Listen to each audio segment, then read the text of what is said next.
Buonasera a tutti. Good evening, everyone, except for those who are in contact from the West Coast, because right now in San Francisco or Los Angeles, only noon. In Italy, it's 9 p.m. I would like to thank all of you who are present here. And I would like to take this opportunity to thank, first of all, Anthony Tamburri, who is my publisher, my friend, my accomplice, in a way, of this adventure. But I need to thank also some people, some individuals who have corroborated and somehow collaborated to this book, to this project. And some of them have provided an insightful blurb. I would like to mention their names. First of all, my maestro and guidance at Harvard, Dante della Terza, who unfortunately left us recently. And speaking about Dante della Terza, I just would like to read 3 lines of his blurb because I think it's very instrumental in the reading of this book. The God of New York is a novel written with a persuasive cadence in which the characters, mobilized by Fontanella's authorial verve, take on a role of their own and enter with narrative functionality into the heart of the story. Io ritornerò su questa frase fra poco because it contains some kind of useful tools to read and to interpret this this novel, this docu-novel, I would say, maybe. And I would like to thank, in alphabetical order, Pietro Frassica from Princeton University, Jonathan Galassi from Farrar Straus Giroux, Emanuele Petener at the Florida Atlantic University, who is also an excellent writer and scholar. And of course, I would like to thank Ilaria Serra, who was one of the first to read the original version of this novel, Il Dio di New York, which I have to say was originally published a few years ago in Florence by Passigli Editore. Eccolo qua. Thank you. Ecco, thank you very much. Grazie Ilaria. And last but not least, Alessandro Vettori from Rutgers University, who also provided an insightful, intelligent blurb for this book. Along with these people, I think I should mention a few other people who have been extremely important. First of all, the translator, who is Sian Gibby or GB, Anthony? Gibby. And along with Sian, few people who also cooperated in the improvement of this text, such as Michael Palma, Lois Pontillo, and some other friends who were somehow, erano interlocutori during the story, asking them some information about immigration, such as Fred Gardafè, Anthony Tamburri, and also many other friends like Charles Franco, Maurizio Vignola, and many others. One final preliminary thing is that this book was born under this suggestione, under the influence of a very special novel by a friend of mine.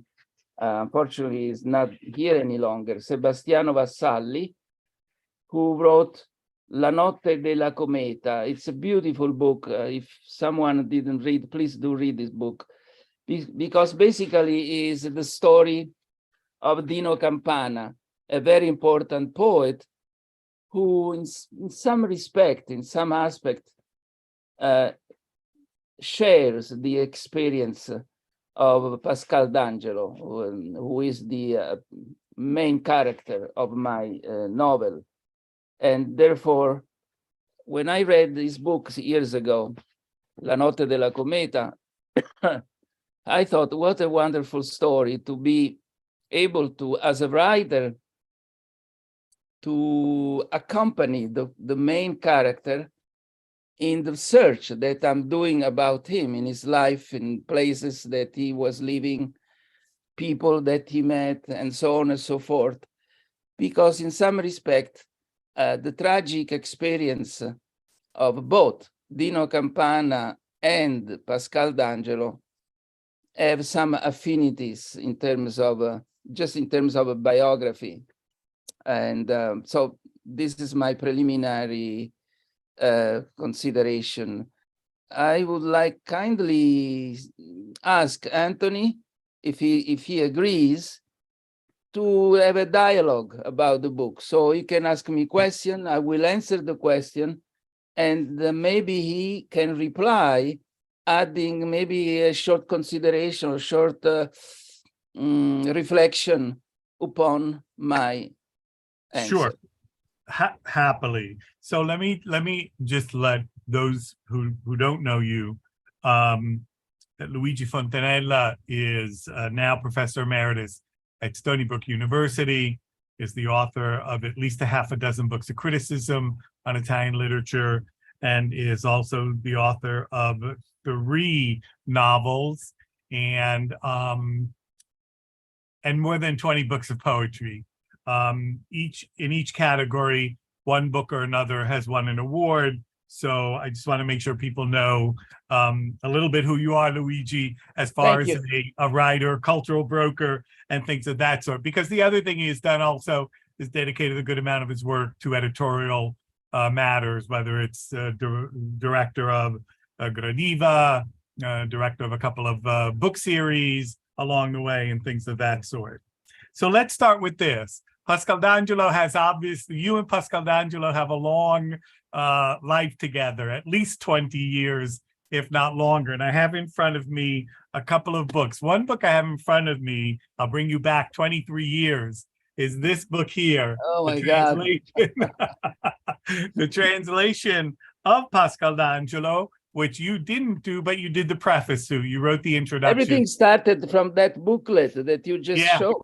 This one here, exactly. Yes, yes. And it's son of Italy. It was translated by Sonia Pendola, and it's the Introduzione di Luigi Fontanella, and it's a long introduction. And I should say, there are so many connections here, and we'll get finally to the novel, but there are so many connections here. Luigi himself is someone who has crossed the Atlantic, and as a young adult, a late adolescent in his 20s, decided to make his life here in the United States, and so represents a certain type of migration from Italy to the United States. Pascal D'Angelo, of course, came during the time when it was much more difficult to come here, and then we'll get into his life, etc. But this was one of the early publishers that had looked around and discovered some of the Italian American writers in English, in this case in English, and translated them, had them translated. And this is a wonderful series. The name of the series is really Radici, Collane di Testimonianze Letterarie Italiane all'estero. And what I like about this title is that it says Di Testimonianze Letterarie Italiane, even though originally it's in English. And I think we can play, Luigi and I and a number of other friends of ours have played with this adjective Italian. What does it mean? And the whole idea of identity. So I just wanted to start with that, Luigi, so we can, sort of complicate the matters in some ways, make them messy, right, in a way. So here you are, you decide that your, I think, 4th novel, I said 3 novels, it's 4 novels, right? 4. Yeah, that this is your 4th novel, Il Dio di New York. I love this title. It's a wonderful title. Thank you. And so normally I would say, okay, I would ask you about writing a novel, etc. But this has a greater challenge, this novel, because you're basing the, as you called it, a docu-novel, which I think is a perfect name for it. So you take the life of a real person and you then add other events that are instead fiction. And so if you can just speak a little bit to those challenges, what is the difference between writing a quote unquote biography as opposed to writing a novel based on someone's life? What are some of the challenges that you found, that some of the obstacles, quote unquote? Well, your question is a crucial question because it involves a very complex process. And the process can be synthesized this way. Yes, there is a character, there is a story that already exists. So the first duty, the first elementary duty of an author, a novelist, who would like to write the story of that person, of that character, as the duty to make some research, historical research, trying to find the connections, people that he met, and so on and so forth. So having said that, having established a frame, an historical frame, certainly is up to the author to invent the life of him, because you can know up to a certain point. Then you have to use your imagination to describe situations in which the character, the main character, was living, was happening in his time,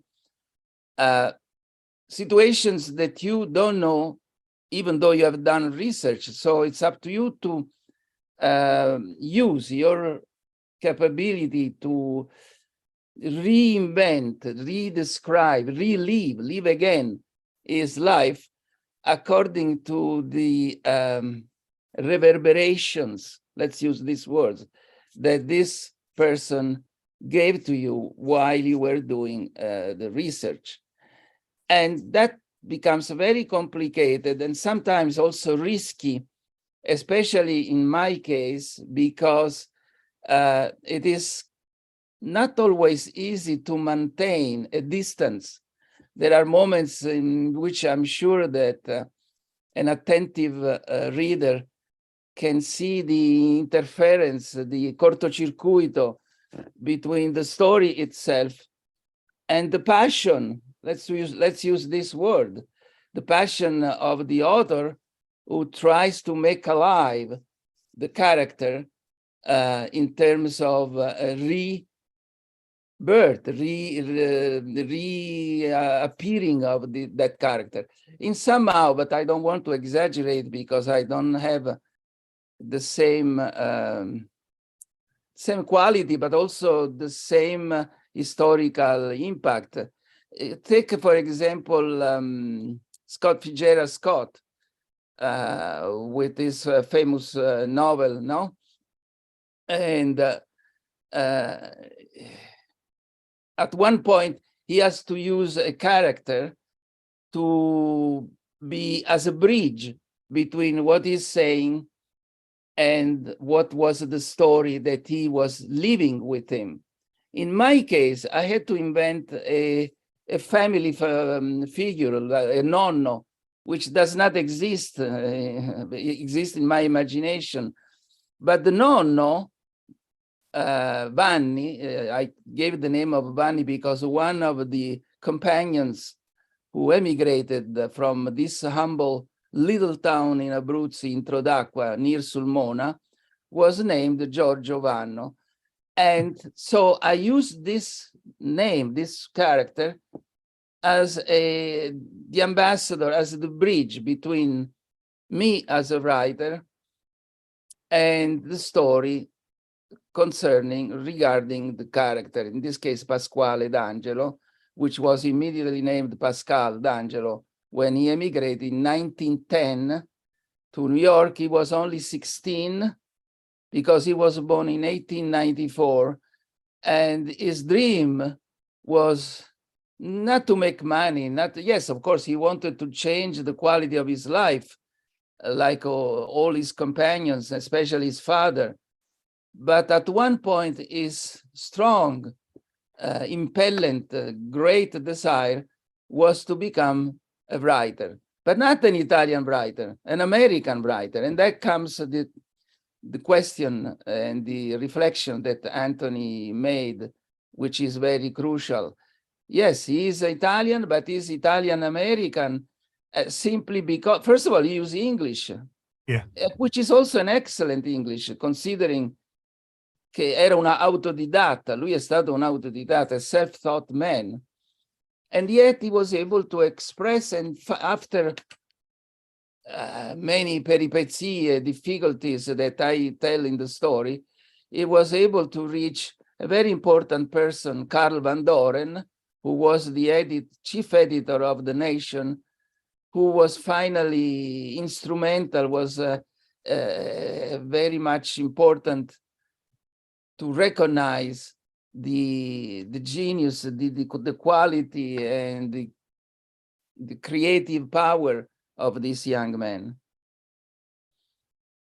Yeah, and we should your use of Giorgio Vanno is in some ways, it reminds you know, we with the historical novels, we see that trend about finding the old manuscript in the attic, or right. and because because a writer sometimes needs a springboard, a point of departure. Yeah, always the story sometimes asks for that, right? And this one did. Yeah. So it is important, right, that Pascal D'Angelo did get to know, or did communicate with Carl Van Doren, and Carl Van Doren was, I mean, the Van Doren family was a very important family culturally, and of course socially, culturally, politically. Not many writers, not many first-time writers can get that high, can get to people that important. And Van Doren even wrote a preface, if I remember correctly, to the original, correct? Yes, well, you see, you are making a very crucial point. You know, life is a chance. The life of a writer is based on chance. Remember, even the movie by Woody Allen, Match Point, basically the lesson is chance. La pallina va lì, va o dall'altra parte o da questa parte. And so what I would like to say, what seems to be important for me to underline is the fact that in life, it's important the persistence. It's important, extremely important for a writer, for a poet, for a novelist, to believe strongly, but not lightly, totally, fully, strongly, even at cost of sacrifices that are sometimes go over the human possibility. And eventually there is that green light that Scott Fitzgerald says in his novel, famous novel. I still didn't say the name of the novel. Maybe Emmanuel Petener would like to say it. And we're speaking of The Great Gatsby, right? Of course, The Great Gatsby. La luce verde, no? La luce verde, infatti. Actually, it's my favorite novel. Absolutely.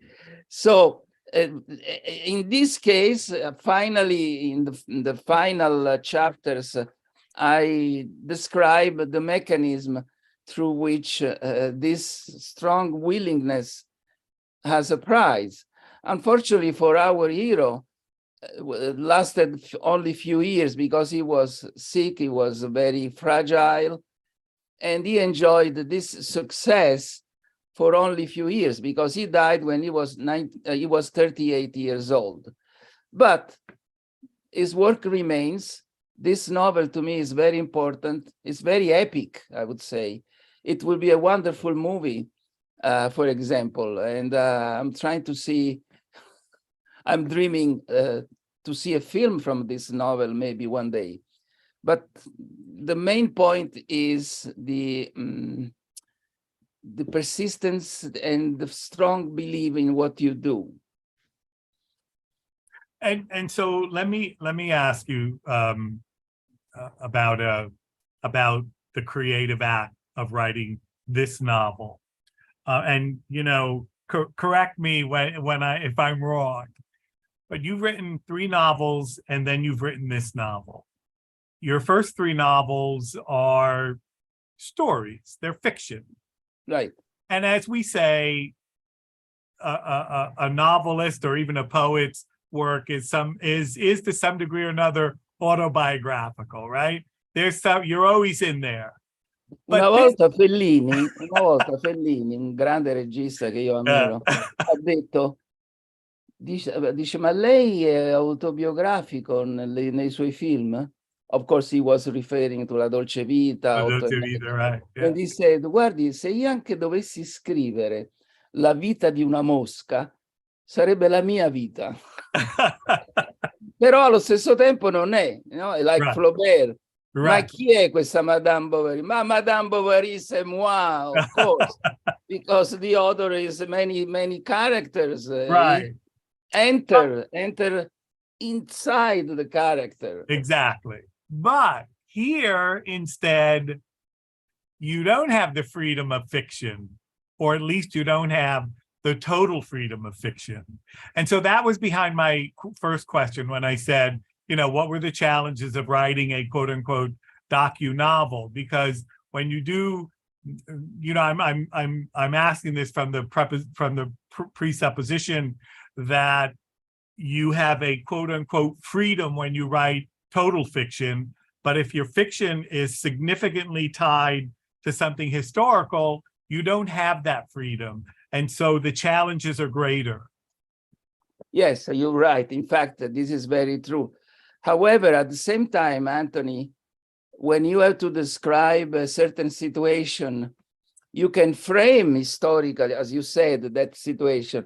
But then you have to invent what was happening, really happening in that situation. Mm-hmm. And so you have to conform in somehow make a kind of compromise between what was real or realistic, maybe better to say realistic. Yeah, realistic. And what is the component of your imagination? How do you imagine that situation happened?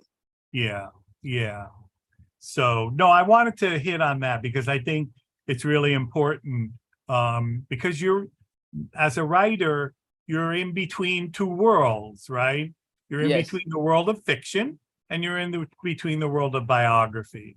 And now you have to create a thing, a novel, whatever, that is going to satisfy those who want fiction and to some degree satisfy those who want biography. And that's what my thoughts were as far as, you know, the idea of although Anthony, the first duty of a writer is to satisfy himself. It's not an egoistic thing. It's just you are dealing with yourself and with your creativity. And when you write, you don't think about who is my public, who is my audience, because if you start to think that way, forget, you are not a writer. You are a servant. You're a salesman.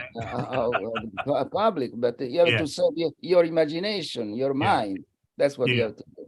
That's the first duty. Okay. So then let me ask you, as you said at the beginning, let me ask you then to return to the notion of narrative functionality. As you quoted Dante della Terza, you said you wanted to return to this notion of narrative functionality. Well, because Dante della Terza made in these few lines a very interesting note, because he says, let me repeat at least one line, the characters mobilized by the author, by Fontanella's authorial verve, take on a role of their own and enter with narrative functionality into the heart of the story. And I think this is the mechanism of any novel in a way. That's why, yes, it's a docu novel, but it's still a novel. And therefore, the role of the characters are crucial, because they are the lepedine, the elements of the imagination of the author, and in a way they serve the narrative mechanism, the narrativeness, the proceeding of a narration, the narratology of the story itself. But sometimes the characters, and we have examples from Pirandello to Beckett, take their own way, because they, at one point, I know it seems strange to say, but they guide the author himself to a certain direction. And this is what happened, for example, when Pascal arrives in New York City. He's bewildered, astonished by the Big Apple, and so I really became Pascal as a poor man wandering in the streets of Wall Street, very much downtown, and trying to discover the new world. We are talking about the very beginning of the last century. So trying to imagine the great enthusiasm, but also the great challenge, the great contrast between from the world that it was coming from, which was a rural, rustic world, a little town in Abruzzo, and this chaotic, incredible city that was New York at the beginning, 100 years ago, which was incredible. I saw some documentaries to nourish my imagination when I was writing this novel, in trying to set the time and the atmosphere of Manhattan between 1910 and 1920, especially in preparation of the Great War, Right. Yeah. Right. He came in 1910 and he died in 1932, I think. Right. He died in 32. Yes. Yes. He was here for 20 years. Right. Right. If we can ask Rosaria to, okay, thank you. Sento una voce che si inserisce. Yeah, no, somebody who signed on and had the volume on. Okay, va bene, va bene. Yeah, okay. So yeah, that was a whole different world. Let me ask you something, a question, and I'm asking you, I wasn't planning on asking you this, but I see in the background in your study a poster, hot dog. Yes. Right? Do you know who presented that novel in New York? Do you remember? Was Bob Viscusi. Bob Viscusi was instrumental for the presentation at Barnes and Noble, Temporibus Illis, of that novel, and that was my first novel. Right. Yeah. And it was a kind semi-autobiographical novel. And but Bob loved that novel, and he said, we have to make a great present. And he was really, who knows if there is a possibility to see if Barnes and Noble recorded his voice. The event, yeah. Now that novel was written published in 1986. Am I correct? Yes. Right? Yes. So you have a long trajectory as a fiction writer, because you have some short stories along the way. Yes, indeed. Yes, indeed. So as you think about Il Dio di New York, the God of New York, now in English, how do you see your trajectory as a novelist thus far? I'm talking only about novels. Your poetry's a whole different venue. We can talk about your poetry, but fiction writing more than verse writing. Well, see, I always had this, I'd say component, but it's not a it's a co-component of poetry and fiction. I love very much fiction, and I love also theater. In fact, my very, very recent book is a collection of 3 one-act plays. Mhm. I like to tell stories that start from, begin from a real element that then it dilates in in forms that can become even surreal. I was a scholar and a strong passionate of surrealism in my younger years. So yes, in fact, even my poetry sometimes, or maybe more than sometimes, take the a kind of version in prose, because I try to, like Simic, the poet Simic, to convey in a rhythmic prose what could be poetry also. That's, after all, Yeah. we have many, I was mentioning before Dino Campana, but even Baudelaire in the 19th century was able to write prose in poetry or poetry in prose. These two expressions in my creativity, in my imagination, very often interrelate one another. And that's Uh-huh. the answer to your very, very intelligent question, insightful Yeah. question. Thank you.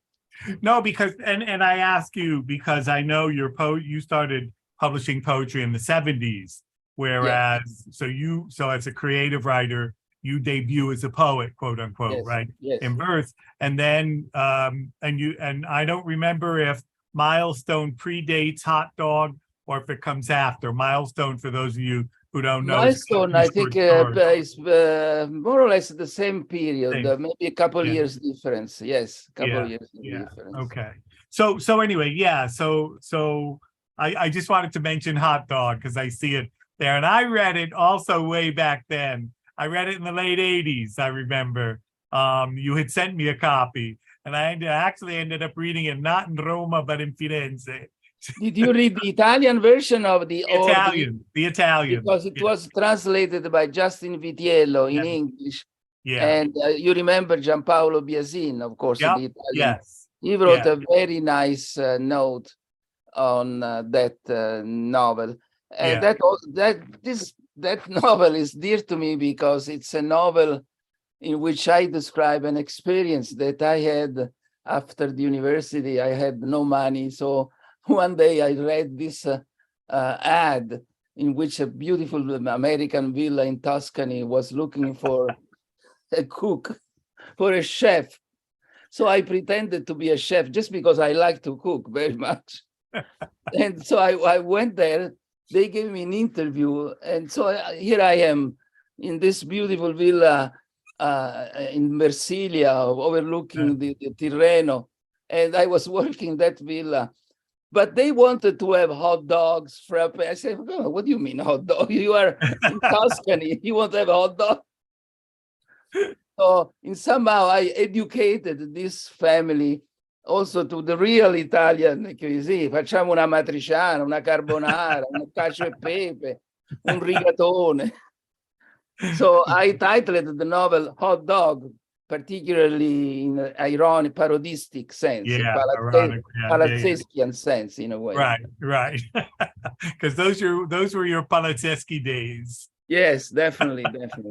Because that was also when you published Il Surrealismo Italiano, Correct. which we should say, which is Palazeschi, Buzzati, Landolfi. You have a series of writers. Yes. That yes. Montempelli and so on. Right. Yes. They sort of lived in that interstitial space. Yes. Where people considered them good writers, but then they weren't writing according to the canon, and therefore they were the sort of major minors, as one person once called them. Listen, Anthony, would you, shall we, since Emmanuel is here, maybe he would like to make a reflection, because according to our guru, Patrizia Trimboli, she said that after 40 minutes, audience. So we are almost touching 40 minutes. I would like to hear. Well, I am an admirer. Emanuele brought a nice note, which I just read 20 minutes ago, maybe an Yes, hour. I keep talking about this novel. I promote this novel in Facebook. Thank you. I wrote about this novel in an essay published actually by the Calandra Institute because I admire this novel. I admire this novel because it was very risky, very, very risky. It was very easy to do something wrong. First of all, because you decided to tell the story of such an intense character. And Yes. so it was very difficult because when you create actually, yes, Pascal D'Angelo is a real person, but at the same time you create a person. First of all, as Anthony said, no, you decided your own limits. You took Pascal D'Angelo, so you made the borders of the field in which you decided to play. Yes. And but when having such an intense, such a passionate character would have been so easy to go overboard, to exaggerate with someone with not your talent and experience. Someone else would have lost this challenge. I'm sure of that. Right. Because this is a character. Pascal D'Angelo is larger than life. Is an unbelievable. Also because it's too tragic in some moments, and yes. You're right. The risk was that the tragic nature of this character would be overwhelming in a way. I knew that was this risk. I tried to maintain a certain distance, but also I wanted to communicate the suffering, the physicality of this. Exactly. This is another thing that I want. I have a question. First of all, let me ask you the question.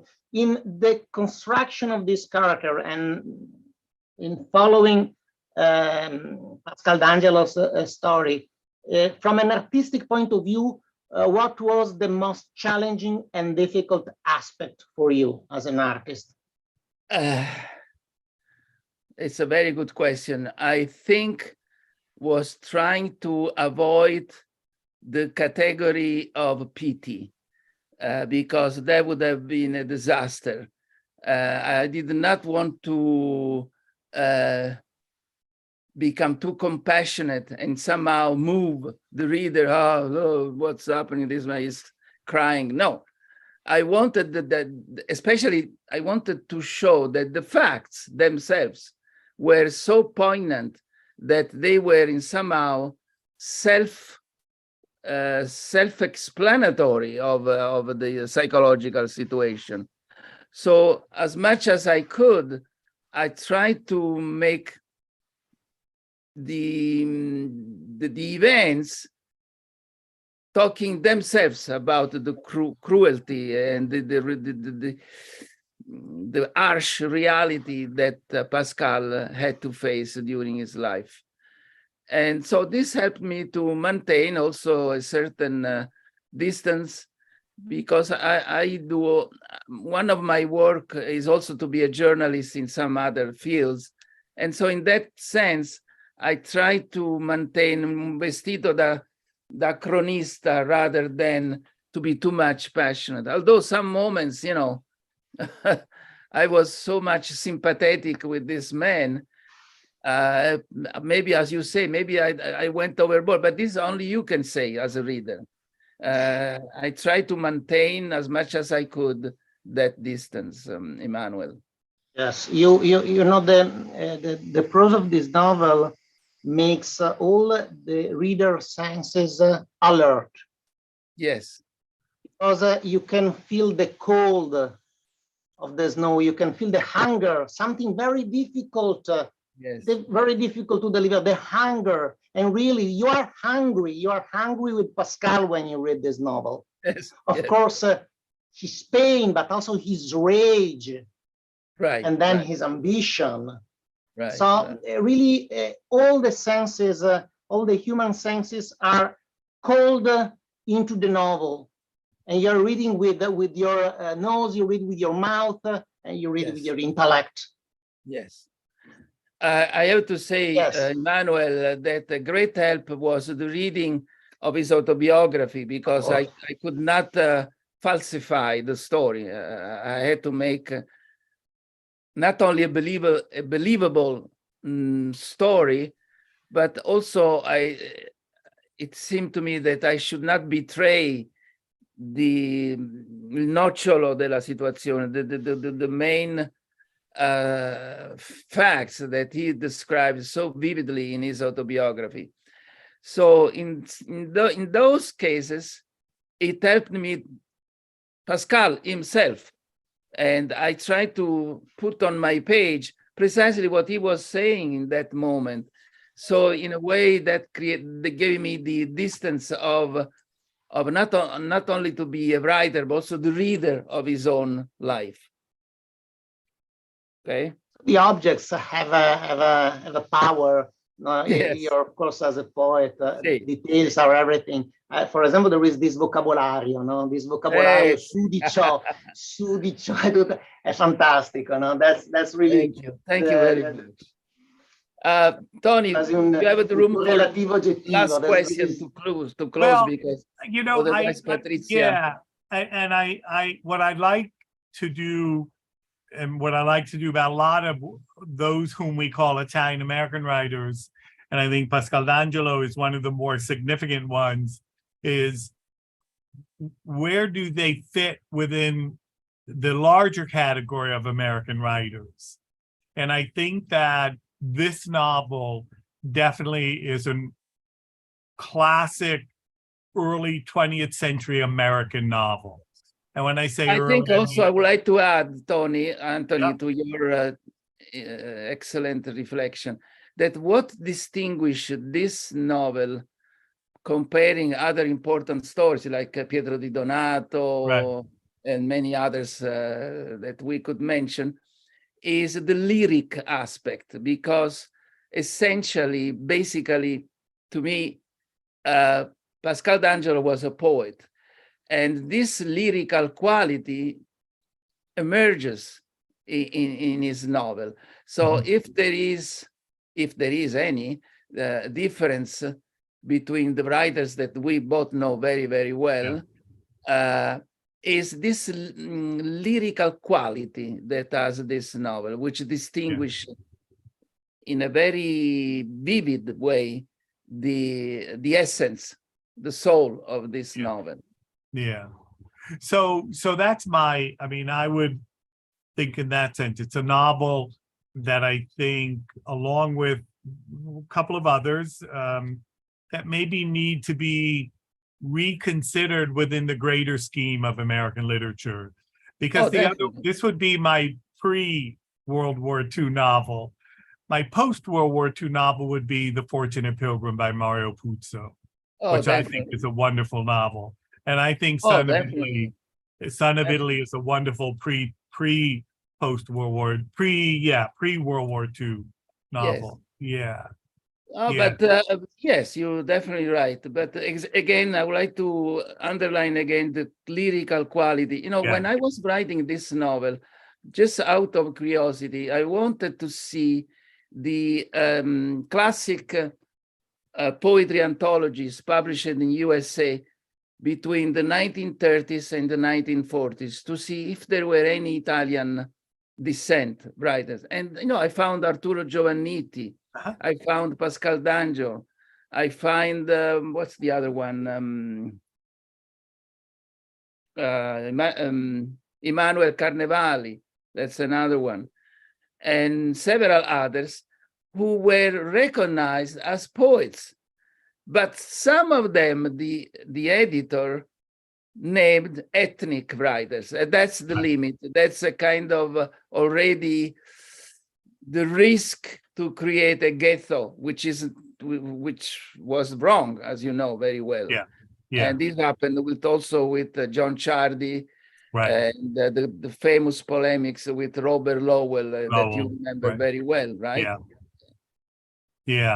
And so in a way, you know, that's one of, I think that's another one of our compiti. one of our duties. Yes, definitely. Yeah, definitely. to also make sure that they're Italian American, but they're also American. Right. And we need to, To emphasize, to underline that. Well, I think we should thank again Patricia. Yes. I'd like to thank again Emanuele, and of course I would like to thank you, Anthony, because you believed in this novel, and we will look forward to present this the Italian Cultural Institute in the spring together. Right, exactly. Great. Ciao a tutti, grazie. Ciao Emanuele, tieni duro. Ciao. Ciao, ciao, ciao. Ciao, grazie, grazie. Thank you Ciao, very grazie much. a tutti. Bye. Anche Ciao Ilaria. Ilaria, grazie. Un Ciao, bacio. ciao, grazie a te. Ciao, grazie.